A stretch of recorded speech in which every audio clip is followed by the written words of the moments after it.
Assalamualaikum warahmatullahi wabarakatuh. Perkenalkan, kami dari kelompok 7 yang beranggotakan 3 orang. Yang pertama saya sendiri, Nia Arlina. Yang kedua Nila Ferry Asmarita. Dan yang terakhir Nur Azizah Lili Rosita. Di sini kami akan menjelaskan mengenai teknik penyusunan instrumen non-tes. Langsung saja. Yang pertama yaitu pengertian instrumen non-tes. Instrumen non-tes merupakan cara penilaian hasil belajar peserta didik yang dilakukan tanpa menguji peserta didik, melainkan melalui pengamatan secara sistematis. Yang kedua yaitu fungsi instrumen non-tes. Fungsi instrumen non-tes antara lain yaitu 1. Sebagai alat untuk mengetahui tercapai tidaknya tujuan instruksional. Dengan ini, maka penilaian dapat mengacu pada rumusan-rumusan instruksional. Yang kedua yaitu umpan balik bagi perbaikan proses belajar mengajar. Perbaikan mungkin dilakukan dalam hal tujuan instruksional, kegiatan siswa, strategi mengajar guru, dan lain-lain.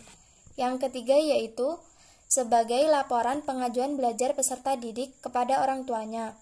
Dan yang terakhir, dapat memberikan pertanggungjawaban dari pihak sekolah pada pihak-pihak lain, karena diperoleh dari proses belajar ekilas, laboratorium, dan lain-lain.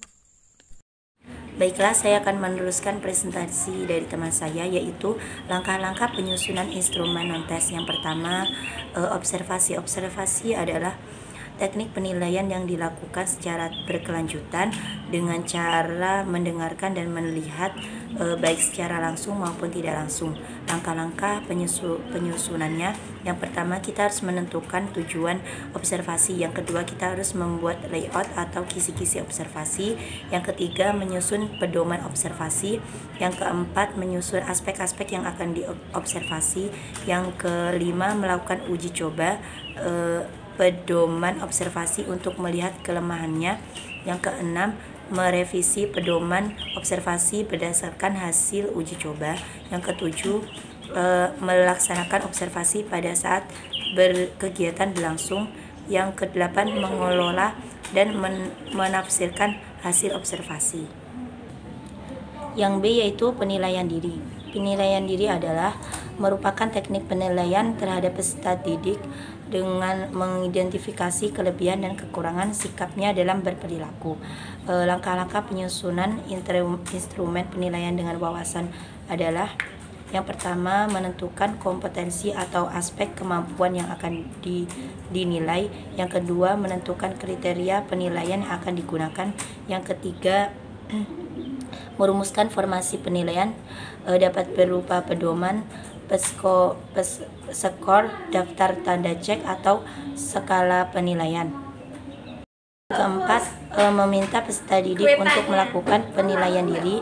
Dan yang kelima, penelitian atau guru mengkaji hasil penilaian untuk mendorong peserta didik supaya senantiasa melakukan penilaian diri secara cermat dan objektif.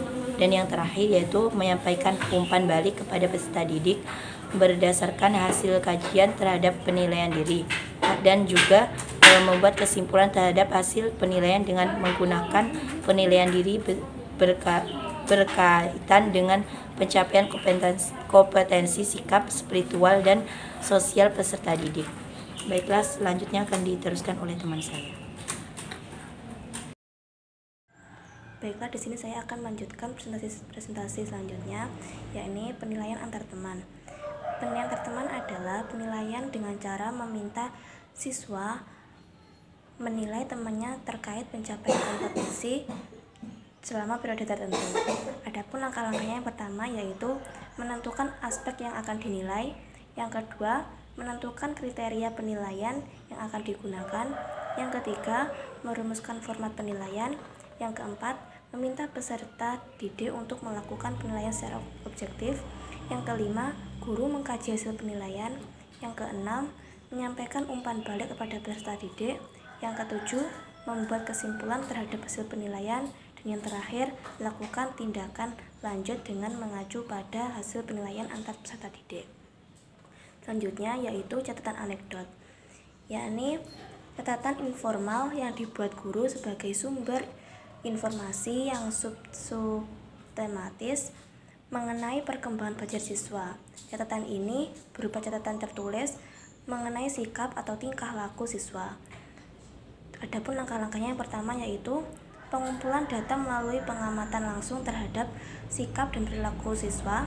Yang kedua, penilaian berupa uraian tertulis mengenai perilaku yang ditampilkan siswa.